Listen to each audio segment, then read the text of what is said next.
अहिले धुलीखेल चेकपोस्टमा आइपुग्दाखेरि अलि घाम पनि झुल्किसकेको छ है। घाम लगाएर अलि बल्ल आनन्द भयो क्या, हल्का न्यानो टाइपले अब हिँड्न पाइन्छ। यहाँ त हाम्रो चेक हुँदैन, यहाँ हाइसहरूको खासमा टाइमिङ हो है। यहाँबाट हाइसहरूलाई टाइमिङ कार्ड दिने गर्छ।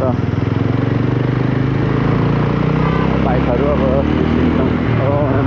के बोकेको हो, कस्तो रोकेको यार।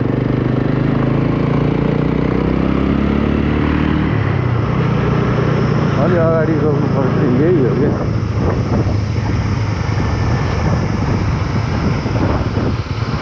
आज भर्खर घाम लगाएर अब बादलहरू माथि माथि आइरहेको छ। उतापट्टि पारिपट्टि चाहिँ पुरै हिमाल देख्नु पनि देखिएको छैन।